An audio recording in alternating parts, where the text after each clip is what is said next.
All right, it's 98%. It is 2:30 a.m.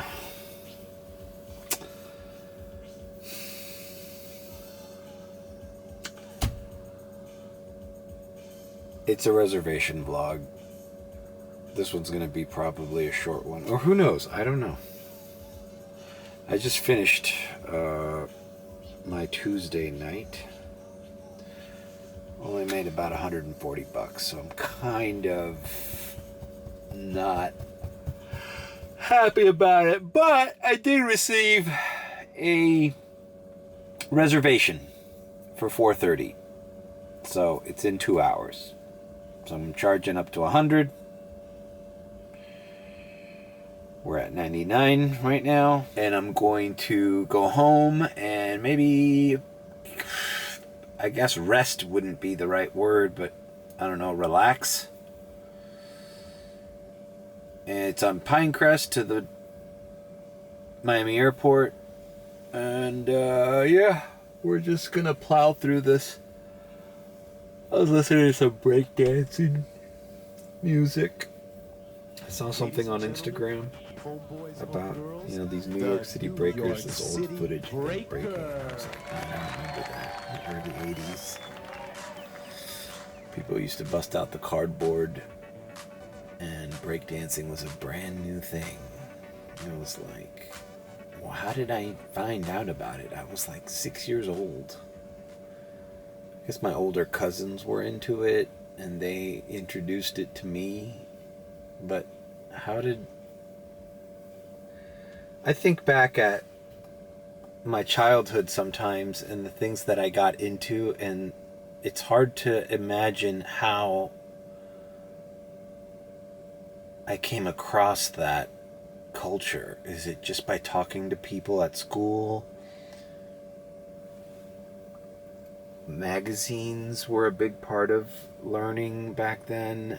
Television.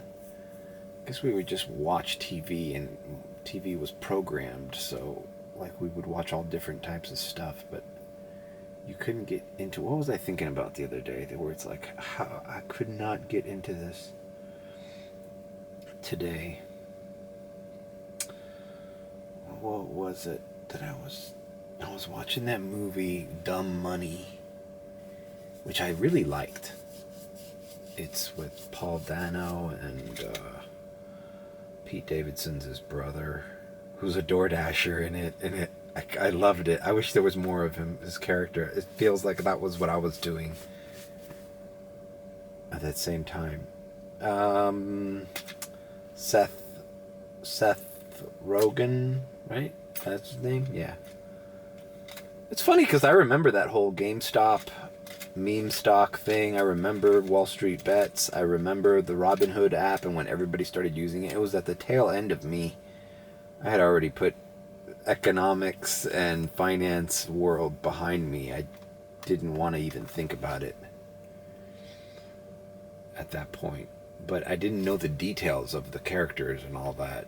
The guy, the kitty guy who would stream his purchasing of GameStop.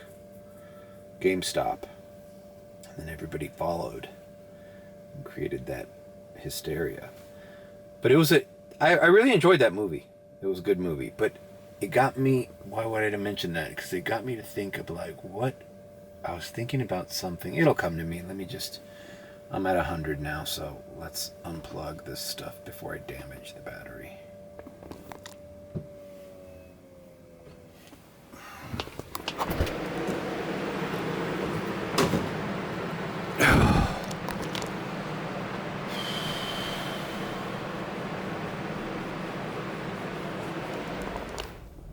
Oh, I remember now what I was thinking about. It was actually about Disneyland, Disney World. I have some old videos of me as a child at Disney World. My dad never filmed me at Disneyland though, but I remember Captain EO. Okay. Michael Jackson 3D thing. I remember that in Disneyland in California, watching that for the first time in the 80s. And I just remember the music. Just another part of me. That would play as you exited Captain EO. I remember waiting in line for hours. I'm talking about, I must have seen Captain EO like the first year it came out. It was brand new. We go to Disney every year. Disneyland in California. And I was thinking about how much the internet, like when you were into something, you couldn't just like, I couldn't go home and watch all this content that's available right now on Captain EO and on Michael Jackson and on the theme park world. Like, because I was thinking about that guy's YouTube channel. Check this guy's channel out, Defunct Land. Kevin Perjurer, this guy, when I got into this guy's YouTube channel, he was making, it's about defunct attractions at Disney and other theme parks. And he did like a whole little mini documentary on Captain EO, and all this information is available. I mean, he researched it. I mean, I guess you could have researched it, but like, there's so much. If you Google like Captain EO on YouTube, especially this Defunct Land thing, like there's so much information, there's so much footage and interviews with people that tell you how the idea came about. It was George Lucas, it was a Star Wars thing, and who directed it? It was John Landis, and all this shit. And there's just so much. The design of the characters and the costumes and the storyline and the history of it, which was just not available to kids in my generation. Not at your fingertips, not like that. And I just started thinking about how people nowadays take that for granted, that they can discover something, even if it's something that existed years ago, and pretty much know more about it than anyone who actually lived through it. But the one thing I do have is my memory. I remember seeing Captain EO when it first came out, and anybody under 30 years old cannot say the same thing. I don't know, I forgot when it went away. But it went away and it came back for a little bit, and they did it here at Disney World too, but I distinctly remember seeing it in Disneyland. It was huge, man. Michael Jackson was just at the peak of his career.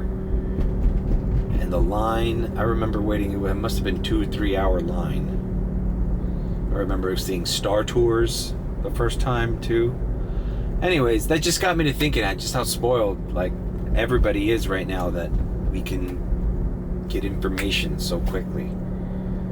Whereas back then, that's why I brought it up, because it's like, when I think about things that I knew about as a young person, I was like, it's difficult to even pinpoint how I knew that much about it. How did I get this information? And the bottom line is magazines, TV, friends. We'd actually go to the library too. I remember I would seek out books every time a book came out on Disney animation or Disney parks or Walt Disney, the man. You just read everything. You'd go to a bookstore or a library, and any information you can get, you sought it out. It wasn't just like easy to click through a video and be like, oh, that's interesting. Next thing. You know, you really had to like something and enjoy it to do your research, to really dive deep into it. All right, I don't know where that is, where I started going off. But I don't know, I guess it's this memory and watching this old movie about like, oh, I remember that, but I don't remember knowing that much about the whole GameStop thing. Until this movie brought to life some things that I didn't know. I remember the Robinhood app that wouldn't let you sell, and there was like legalities with that, but I never didn't pay attention to it, because like I said, I just wanted to put finance world behind me. Anyways, let's go home and get ready for this reservation. It's a premiere reservation, so let's do it.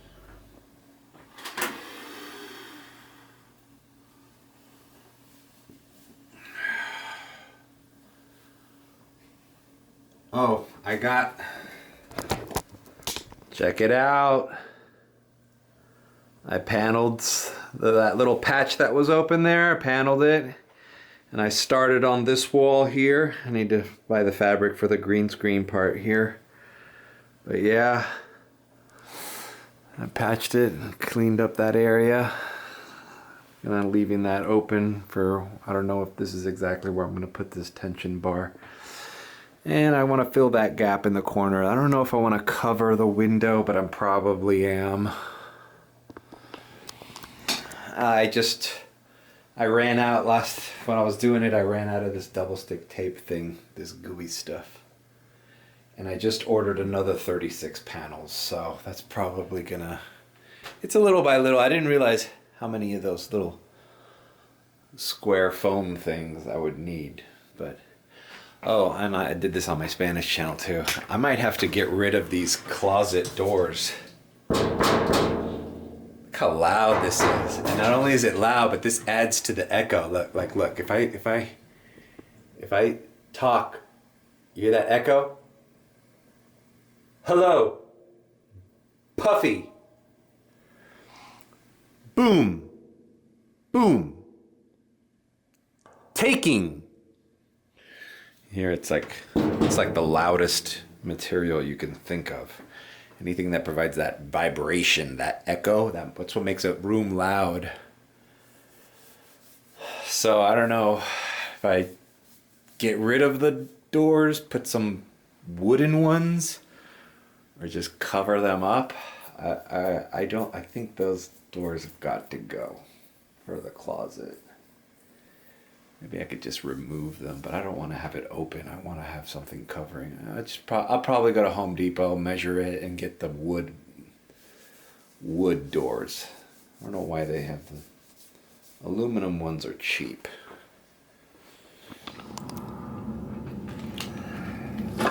Okay, so I'm just going to show this one scene. Stop it!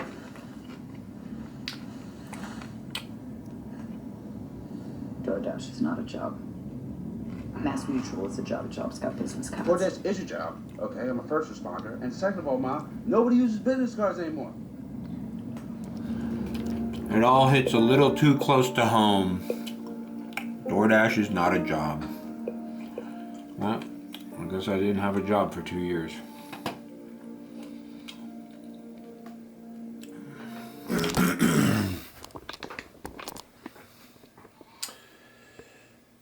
Alright, it is 3:36. I'm signed in. It's in Pinecrest, but not that far away from here.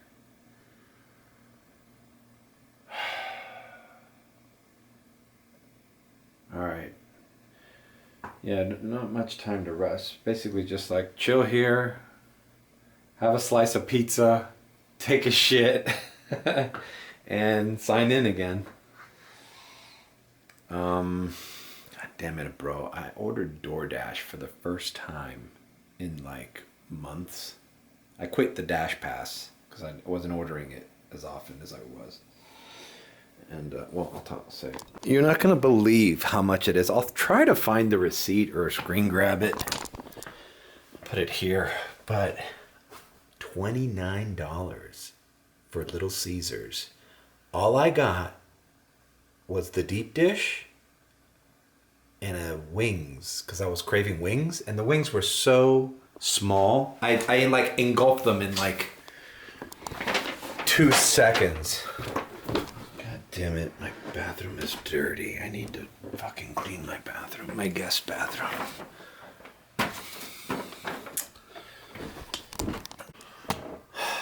I gotta clean that. If my guest bathroom looks gnarly, imagine the bathroom I use. I just can't be inviting people over here to be podcast guests until I kind of straighten out this apartment a little bit. Yeah, man, $29 for Little Caesars for one person. I mean, I know I got a pizza and it's the deep dish one, but the wings I literally had in 3 minutes. They were so small. And then I think they charged me for the ranch sauce like 70 cents. Hey bro, you're getting buffalo wings? You should get at least one sauce for free. Like, what are you gonna eat the wings with? Anyways, I used to remember it. Now, granted, I did tip like $4.50, right? Because I'm not a dick. I remember my DoorDash days and how hard it was to fucking, you know, break 100 a day doing DoorDash. And I used to get upset when people would demand shit and not tip. So I tipped $4.50, and had I had Dash Pass, which is $9 a month or $10 a month, they said I could have saved another $4.50. So let's, even if it was $25, $21, it was still too much. Just remember that people would order the regular pizza and a thing of Coke, and it would be $15, and they would stiff me with a tip, and that was the cheapest offer. And that was like the cheapest thing DoorDash had available. So I was like, hey, you know what? I didn't want to leave the house the other day. I was putting up those foam things. So I'm like, let's just order some DoorDash for the first time in forever. But boy, $29.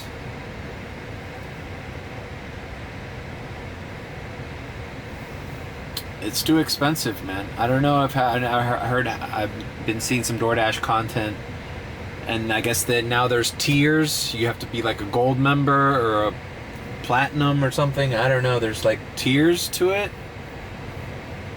Elite driver. I don't know. There's some kind of tier where if you work enough hours or something. I don't know.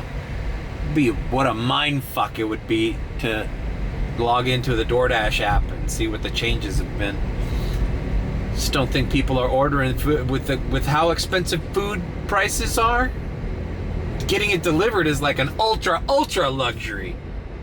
Like, you better be willing to spend double what you would normally spend to get this shit delivered to your house. Unbelievable, man. It's getting to the point where it's like, bro, I understand, man. People are fucking working their asses off just to be able to afford to eat. It's not good. Because I don't think people are making more money. When's the last time you guys got a raise?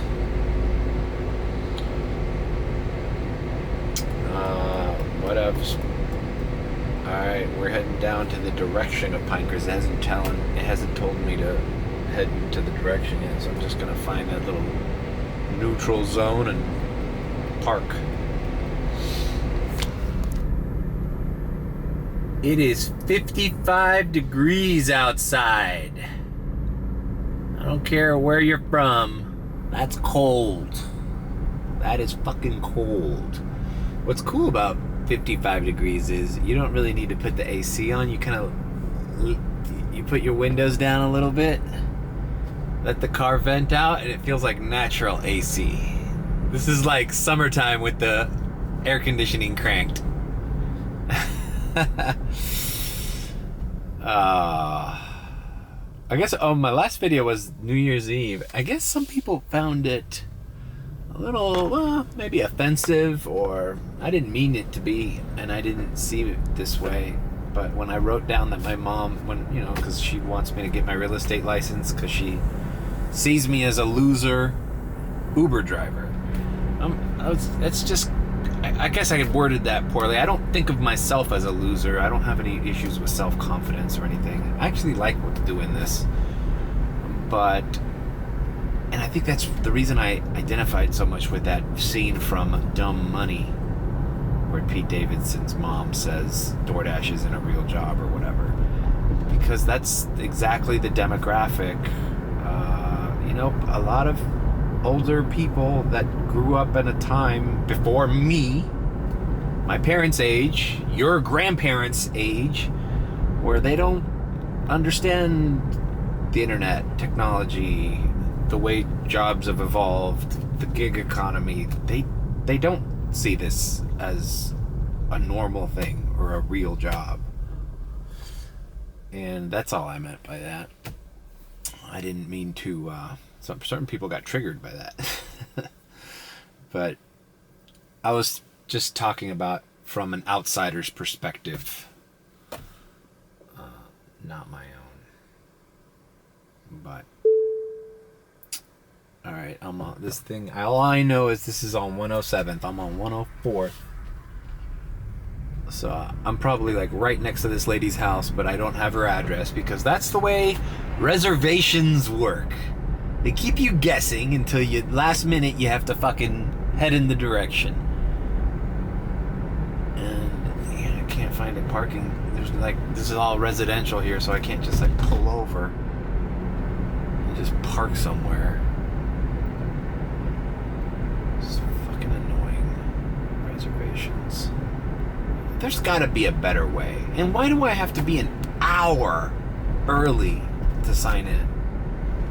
For Premiere. But for any other reservation, it's 40 minutes. Alright, they finally sent me the address. I was right. I'm like really close by. So, I'm gonna now creepily park in front of someone's house on a wealthy area of Pinecrest and try not to look like I'm casing a joint to be to fucking rob or burglarize someone, because Uber needs me to be, what is it? I'm 34 minutes early for this reservation. It's 3:56 a.m. and this person thinks I'm going to be at her house or his house at 4:30 on the nose. And I would be at her or his house at 4:30 on the nose if Uber reservations worked more efficiently. But no. And what are the chances this guy or girl is fucking a half hour early and packed with their bags and ready to go? Like, bro, at 35 minutes early? Like, chances are people haven't even brushed their teeth yet. That's how I see it. But your Uber driver's here and ready to go. All right, I am here, parked in the middle of the street.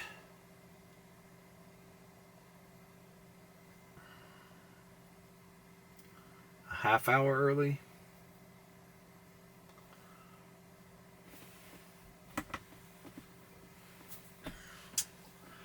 You know, I don't know, I like to push buttons. I kind of would like I want to be in a situation one day where because it's like, I don't know, I talk about this all the time with reservations, man. I'm sorry if I sound like a broken record, but you're here waiting in front of one person's house in a neighborhood filled with other homes surrounding it. Then a car parks in the middle of the street or in someone's driveway. Because sometimes it's not actually the house that Uber says. It says near and then the address. Sometimes I've pulled up in a person's house for like 30 minutes and it's actually the house across the street or it's the house next door. You know? I want a neighbor to call the cops on me. And I want the police to show up here, blazing, sirens blazing, and question me, ask me what I'm doing here, because they have every right to ask me what I'm doing here. Why are you parked here? Do you live here, sir? Can I have your license and registration? Oh, okay. There's an Uber sticker or sign there. Oh, do you have a ride here? Like, just question me. I bet you everybody here in this exclusive, nice the homes here are beautiful. Homes here are beautiful. They have nice gates, you know, with the intercoms. They're beautiful homes worth millions, multi-million-dollar homes. If I lived in this neighborhood, I wouldn't like just some random car parked out here at fucking 4 a.m. without somebody questioning what they're doing there or having some kind of law enforcement protecting your neighborhood. I don't know. It's because it's ridiculous that I'm here for a half hour. You know?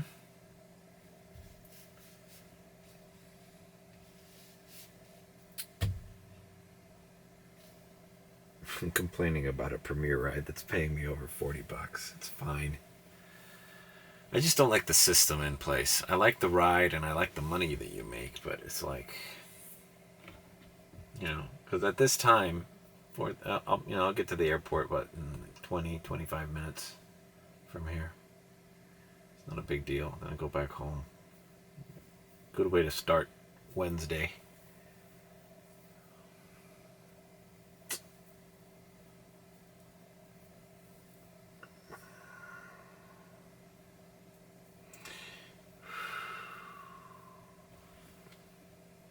My shorts are getting views.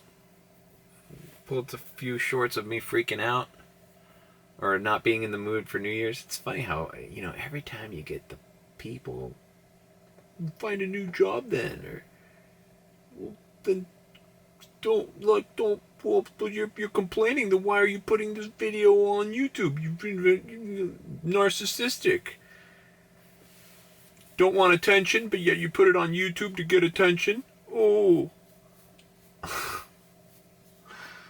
It's like, yeah, I'm the only narcissist on YouTube. You got me. Me and my 1,000 subs. But it's just funny how it's like always your fault when you're a gig worker. Delivery driver or Uber driver. It's like, shut up and put a smile on your face. It's like, hey, oh, you've always been in a good mood in your job, right? Oh, you've never had a bad day at work, right? But usually I kind of confront those people. Sometimes they end up being subscribers. Because I go, oh, okay, well, you know, that's your opinion. I had a rough day. Sometimes I have good days. Sometimes I'm happy. I'm not always fucking negative Nancy while doing this. Sometimes I have fun. Shit, I had fun yesterday, and I didn't even vlog. I picked up an old lady, talked to her here about, she worked at a immigration law office. We talked. I had some interesting conversations yesterday, and I was in a good mood, and I even did Uber X rides on the beach. I was like, fuck it. And it's like, I don't feel like doing the airport. I just did Uber X rides, took people small distances, and it's just fun. It's fun doing Uber X sometimes in the Tesla because people don't expect it. You know, people are like, whoa, like, cool, I've never been picked up in a Tesla before. You know, so it's kind of like fun. You know? Alright, I got nothing else to say. I'll see you at the airport.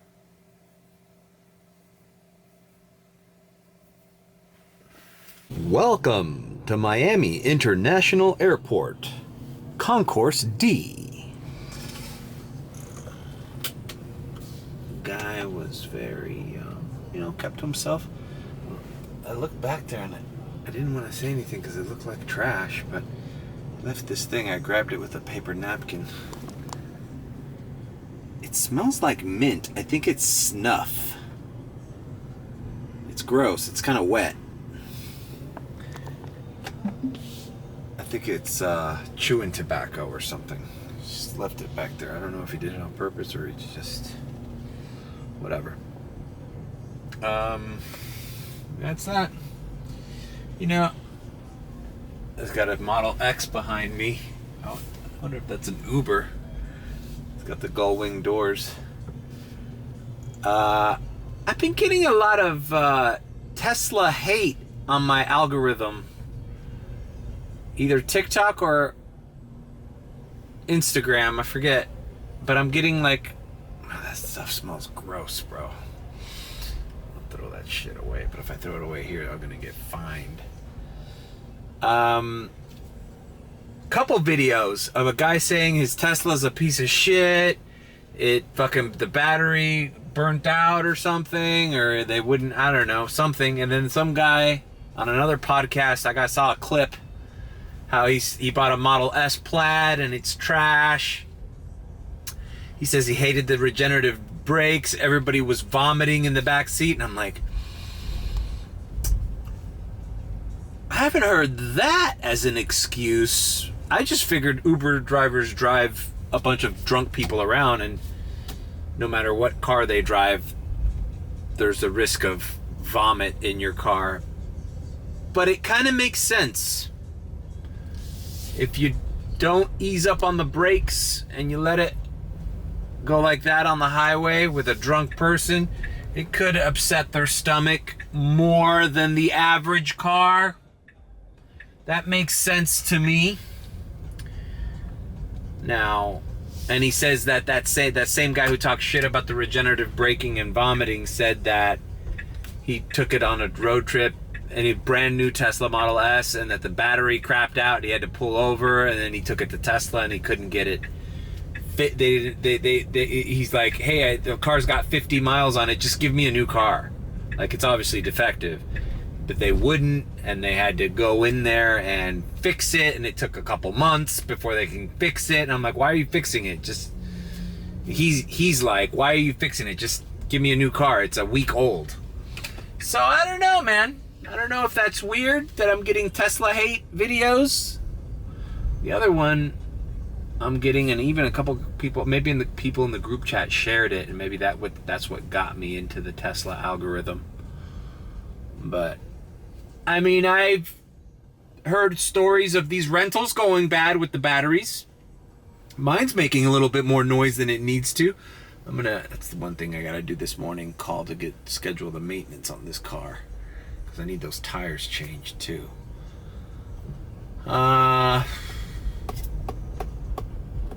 So yeah, I've heard stories of people on the group chat that have rented new Tesla Model 3s and the batteries have been draining faster.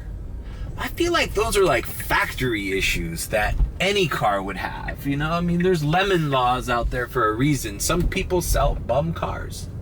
Anyways, this vlog's too long.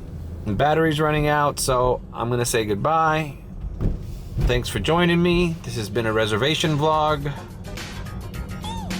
Leave a like, comment, and subscribe with a B. Or, if you think I'm sus, then subscribe. See you later.